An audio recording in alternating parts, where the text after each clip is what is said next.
സുഹൃത്തുക്കളെ, നിങ്ങൾക്ക് എല്ലാവർക്കും അറിയാം, കഴിഞ്ഞ 25 വർഷമായിട്ട് എന്റെ നാട്ടുകാർ എനിക്ക് തീരെഴുതി തന്നിട്ടുള്ള മണ്ഡലമാണ് ചിറ്റാരിക്കര. അതൊരു പോരായ്മ തന്നെയാണ്. അതെ അതെ, എന്ന് എതിർ പാർട്ടിക്കാർ പറയുമെന്ന് ഞാൻ ഉദ്ദേശിച്ചത്. ചിറ്റാരിക്കരയിൽ നിന്നും കേരളക്കര മൊത്തം KSRTC ബസ് സർവീസ് ഇല്ലേ? ഗതാഗത മന്ത്രിയായിരുന്നപ്പോ ഞാൻ ചെയ്തതാ ഈ നാടിന് വേണ്ടി ഇതൊക്കെ. ഇനി ഈ നാട്ടിലെ പട്ടിണിപ്പാവങ്ങൾക്ക് വേണ്ടി ഒരു എയർപോർട്ട്, അതാണ് എന്റെ സ്വപ്നം. പട്ടിണി പാവങ്ങൾക്ക് എയർപോർട്ട് അത്യാവശ്യമല്ലേ? ലണ്ടനിൽ പോവാൻ, അതെന്തിന്? വെളുക്കിരിക്കാൻ. ഈ നാടിനെ സ്വർഗതുല്യമാക്കാൻ നിങ്ങൾ എന്നെ വിജയിപ്പിച്ച് മന്ത്രിയാക്കി ചിറ്റാരിക്കരയുടെ പാരമ്പര്യം നിലനിർത്തണമെന്ന് ആഹ്വാനം ചെയ്തുകൊണ്ട് നിർത്തുന്നു. ജയ് ഹിന്ദ്. അടുത്തതായി 2 പ്രമുഖ മുന്നണി സ്ഥാനാർത്ഥികൾക്കെതിരെ സ്വതന്ത്രനായി മത്സരിക്കുന്ന വി കൃഷ്ണകുമാറിന് എന്താണ് പറയാനുള്ളത് നമുക്ക് നോക്കാം. സ്വന്തം അച്ഛനെതിരെ മത്സരിക്കുന്ന ആണല്ലോ. പ്രിയമുള്ളവരെ, ബഹുമാന്യരായ എൻ്റെ 2 എതിർ സ്ഥാനാർത്ഥികളുടെ മോഹനസുന്ദര വാഗ്ദാനങ്ങളും വീരവാദങ്ങളും നിങ്ങൾ കേട്ടുകഴിഞ്ഞു. നടക്കാത്ത വാഗ്ദാനങ്ങൾ നൽകി നിങ്ങളെ വഞ്ചിക്കാൻ ഞാൻ തയ്യാറല്ല. പക്ഷേ ഒരു കാര്യം നിങ്ങളെ അറിയിക്കാൻ ഞാൻ ഈ അവസരം ഉപയോഗിക്കുകയാണ്. ശക്തമായ 2 മുന്നണികൾക്കെതിരെ മത്സരിക്കുന്ന ഒരു സ്വതന്ത്ര സ്ഥാനാർത്ഥിയാണ് ഞാൻ. വിജയസാധ്യത വളരെ കുറവായി എനിക്ക് ഇവിടുത്തെ പല പ്രമുഖ വ്യവസായികളും പ്രമാണിമാരും കുറച്ച് പാരിതോഷികങ്ങൾ തന്നിട്ടുണ്ട്.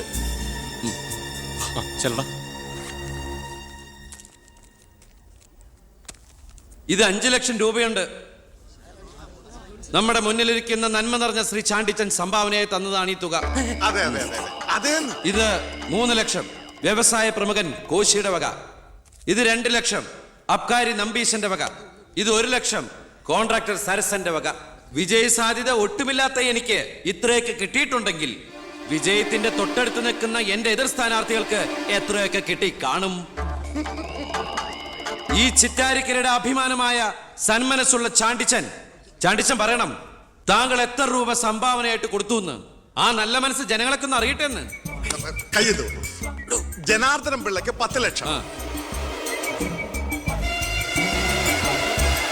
മേനോൻ സാറിന് 20 ലക്ഷം അല്ലേ? സത്യമാണെന്നാണ് പറയല്ല. പണം പിടിച്ചു. Thank you Chandichan. കർത്താവ് തരുന്നു, ഞാനത് കൈനീട്ടി വാങ്ങിക്കുന്നു.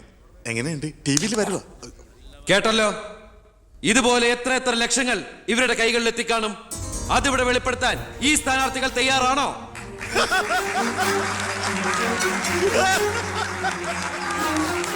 ബഹുമാന്യരെ, ഈ പണം കൊണ്ട് എന്റെ പോസ്റ്ററുകൾ അച്ചടിച്ച് ഈ മണ്ഡലം മുഴുവൻ ഒട്ടിക്കാം, ബാനറുകൾ കെട്ടാം, വോട്ടുകൾ വിലയ്ക്ക് വാങ്ങാം. പക്ഷേ ഞാനത് ചെയ്യില്ല.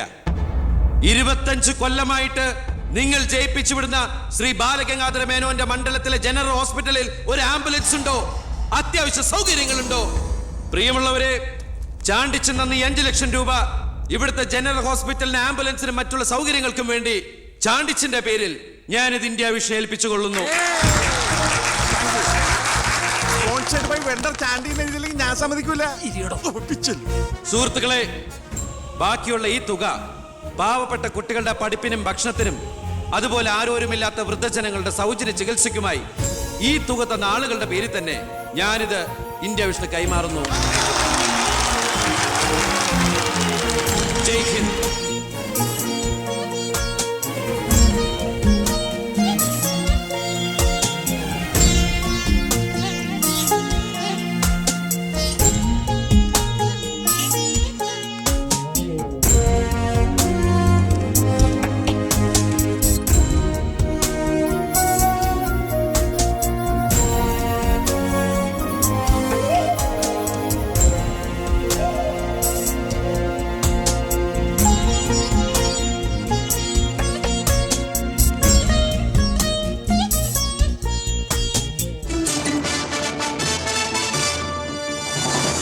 പന്ത്രണ്ടാം നിയമസഭയിലേക്ക് നടന്ന വാശിയേറിയ തെരഞ്ഞെടുപ്പിൽ 72% വോട്ട് രേഖപ്പെടുത്തി.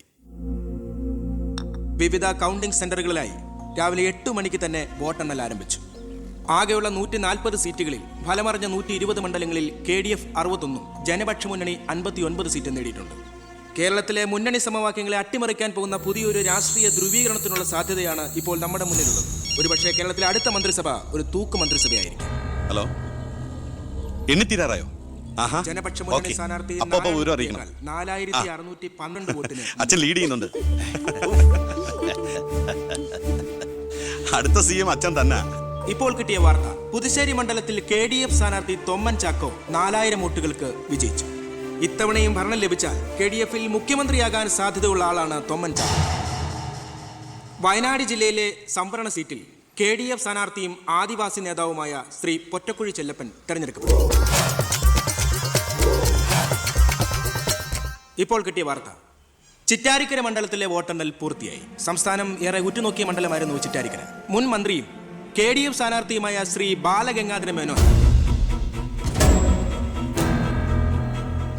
മുന്നിട്ട് നിന്നിരുന്നുവെങ്കിലും ഇപ്പോൾ 3ാം സ്ഥാനത്തേക്ക് പിന്തള്ളപ്പെട്ടു. ഇരു മുന്നണികളെയും പരാജയപ്പെടുത്തി സ്വതന്ത്ര സ്ഥാനാർത്ഥി P. കൃഷ്ണകുമാർ വിജയിച്ചിരിക്കുന്നു.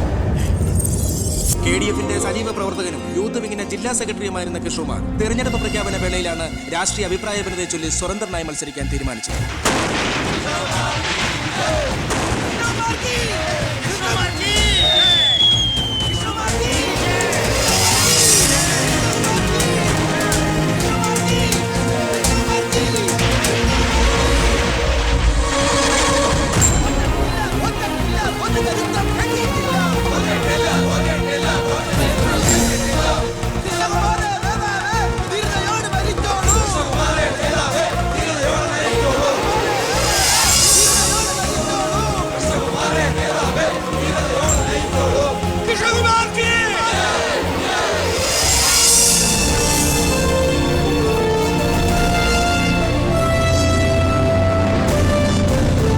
നമസ്കാരം. പ്രധാന വാർത്തകൾ. തെരഞ്ഞെടുപ്പ് ഫലം പൂർത്തിയായപ്പോൾ വ്യക്തമായ ഭൂരിപക്ഷം ആർക്കും ലഭിക്കാത്തതിനാൽ കേരള രാഷ്ട്രീയം അനിശ്ചിതത്വത്തിൽ. ഇരു മുന്നണികളും സജീവ ചർച്ചയിലാണ്. കഴിഞ്ഞ തവണ 100 സീറ്റ് നേടിയ മുന്നണിയാ, ഇത്തവണ അത് 70 സീറ്റിൽ ഒതുങ്ങി. അത് നിങ്ങളുടെ ഭരണത്തിന്റെ നേട്ടാ. അത് നിങ്ങൾ കാലുവാരി കൊണ്ട് സംഭവിച്ചതാ.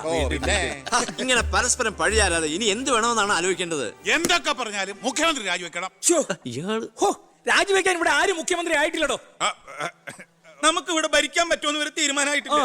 എന്തായാലും 69 സീറ്റ് വെച്ച് പ്രതിപക്ഷത്തിന് മന്ത്രിസഭ ഉണ്ടാക്കാൻ പറ്റില്ല. പക്ഷേ കൃഷ്ണകുമാർ നമ്മളോടൊപ്പം നിന്നാലേ നമുക്ക് ഭരിക്കാൻ പറ്റൂ. എന്നാലേ 71 തികയൂ. കൃഷ്ണകുമാർ അതിന് തയ്യാറാവോ? സീറ്റ് കൊടുക്കാത്തതിന്റെ ദേഷ്യം കാണില്ലേ? ഞാൻ ഇതിനെക്കുറിച്ച് അവനോടൊന്ന് സംസാരിച്ചു. അവൻ ഇങ്ങോട്ടൊന്ന് വരാമെന്ന് അർത്ഥസമ്മതം മൂളിയിട്ടുമുണ്ട്. മേനോൻ മത്സരിക്കണ്ട, മോൻ മത്സരിച്ചാ മതിയെന്ന് ഈ മേനോനോട് ഞാൻ 100 വട്ടം പറഞ്ഞതാ. താ കേട്ടില്ല. അതെന്റെ രാഷ്ട്രീയ തന്ത്രം. നിന്റെ മകനെ നിർത്തിയിരുന്നെങ്കിൽ പ്രതിപക്ഷം പറയും മക്കൾ രാഷ്ട്രീയമെന്ന്. അച്ഛന്റെ പിൻബലമില്ലാതെ മക്കൾ സ്വയം വളരണം. അവനത് തെളിയിച്ചു. അതിനുവേണ്ടിയാ ഞാൻ എതിർത്തത്. വരണം വരണം വരണം.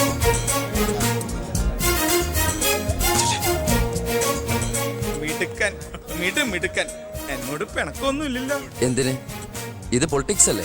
ഇവിടെ വേണ്ടത് സ്പോർട്സ്മാൻ സ്പിരിറ്റ് അല്ലേ? നീ ഇരിക്കടാ. അങ്ങോട്ടിരിക്കേ. വേണ്ട സാർ. കൃഷ്ണകുമാറിന്റെ പിന്തുണ ഞങ്ങൾക്ക് പ്രതീക്ഷിക്കാമല്ലോ അല്ലേ? ഞാൻ പിന്തുണച്ചാലേ KDF-ന് മന്ത്രിസഭ ഉണ്ടാക്കാൻ സാധിക്കുമെന്ന് എനിക്ക് നന്നായിട്ട് അറിയാം. ചെറുപ്പം മുതൽ പ്രവർത്തിച്ചു പോന്ന പ്രസ്ഥാനത്തിന്റെ കൂടെ നിൽക്കാൻ എനിക്ക് സന്തോഷമേ ഉള്ളൂ. പക്ഷെ ഒരു ഡിമാൻഡുണ്ട്. ആഭ്യന്തരം എനിക്ക് കിട്ടണം.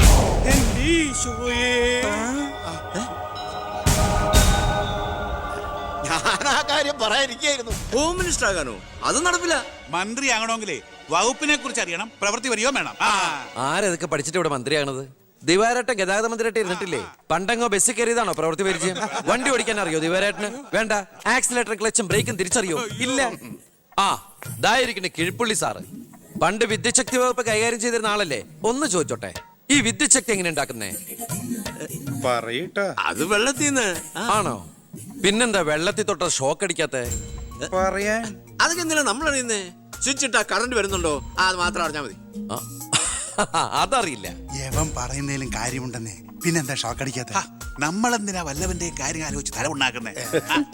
ഏതൊരു ജോലിക്കുണ്ട് യോഗ്യത ടെസ്റ്റ്. സത്യത്തിൽ മന്ത്രിയാകാനും വേണം ഒരു പരീക്ഷ. ഈ IAS IPS ഒക്കെ പോലെ IIPS, Indian institute of political science, അത് പഠിക്കണം. അല്ലെങ്കിൽ വേണ്ട. മിനിമം യോഗ്യത 10ാം ക്ലാസ് പാസ്സാവണമെന്ന് പറഞ്ഞാൽ ഇവിടെ ഇരിക്കുന്ന പലരും ഓടിപ്പോണ്ടി വരും. ഈ തെരഞ്ഞെടുപ്പ് എന്ന് പറയണത് തന്നെ ഒരു പരീക്ഷയാ. ആ പരീക്ഷ പാസ്സായവർക്ക് മാത്രമേ മന്ത്രിയാവാൻ പറ്റൂ. അതൊരു പരീക്ഷയല്ല സാറേ, പരീക്ഷണമാണ്. ഇവനെങ്കിലും ശരിയാവോ എന്നുള്ള ജനങ്ങളുടെ പരീക്ഷണം.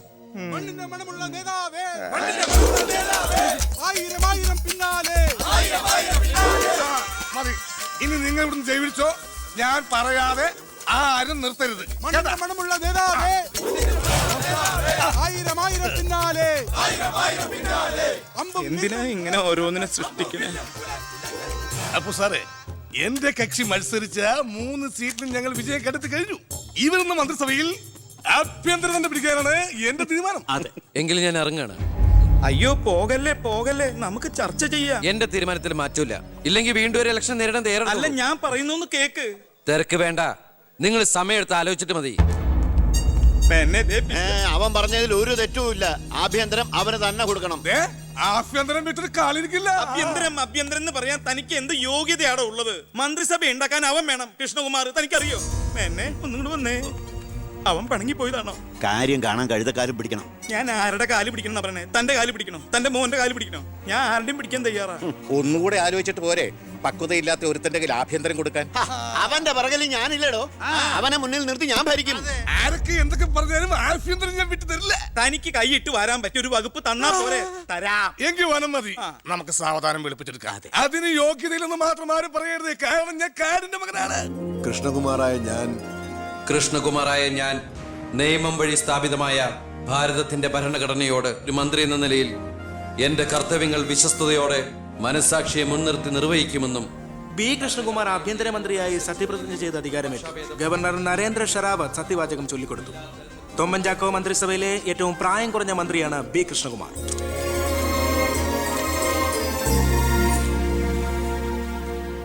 പുരകത്തുമ്പോൾ വാഴ വെട്ടുന്നു എന്ന രീതിയിലല്ലേ ഭൂരിപക്ഷം തികയ്ക്കാൻ ബുദ്ധിമുട്ടിയ KDF-ൽ നിന്നും നിങ്ങൾ ആഭ്യന്തരമന്ത്രി സ്ഥാനം വില പറഞ്ഞു വാങ്ങിച്ചത്? എനിക്ക് കിട്ടിയ അവസരവും ഉപയോഗിച്ചു എന്നുള്ളത് ശരിയാണ്.